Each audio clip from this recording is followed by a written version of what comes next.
Hello. Welcome to a reading from the Bible of 1 Kings chapter 17. Now Elijah the Tishbite from Tishbe in Gilead said to Ahab, "As the Lord, the God of Israel, lives, whom I serve, there will be neither dew nor rain in the next few years except at my word." Then the word of the Lord came to Elijah. "Leave here, turn eastward, and hide in the Kerith ravine, east of the Jordan. You will drink from the brook, and I have directed the ravens to supply you with food there." So he did what the Lord had told him. He went to the Kerith ravine, east of the Jordan, and stayed there. The ravens brought him bread and meat in the morning, and bread and meat in the evening, and he drank from the brook.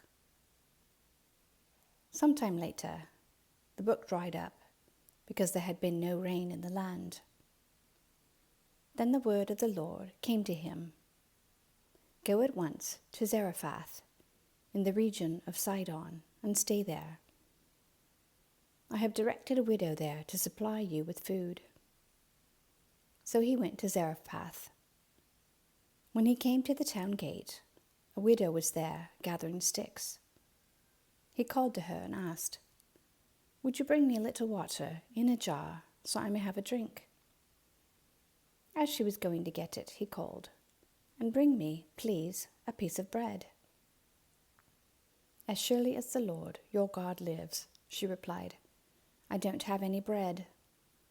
Only a handful of flour in a jar and a little olive oil in a jug.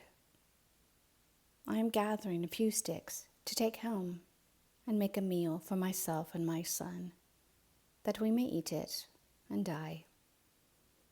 Elijah said to her, "Don't be afraid. Go home and do as you have said. But first, make a small loaf of bread for me from what you have and bring it to me. And then make something for yourself and your son.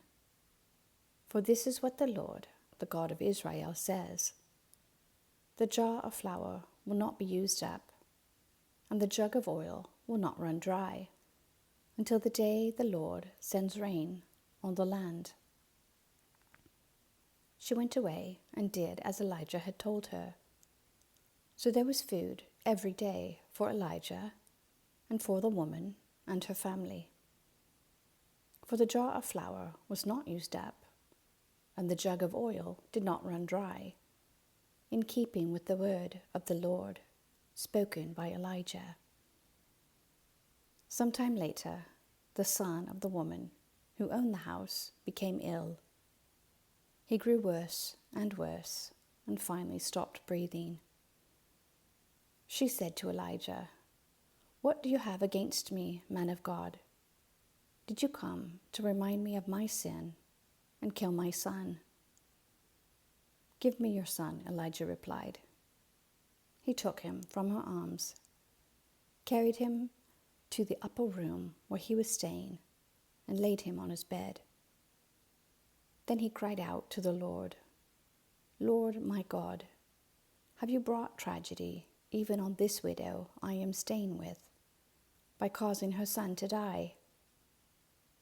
Then he stretched himself out on the boy 3 times and cried out to the Lord, "Lord my God, let this boy's life return to him."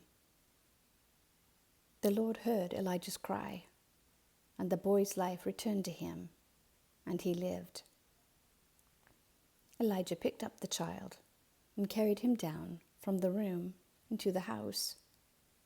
He gave him to his mother and said, "Look, your son is alive."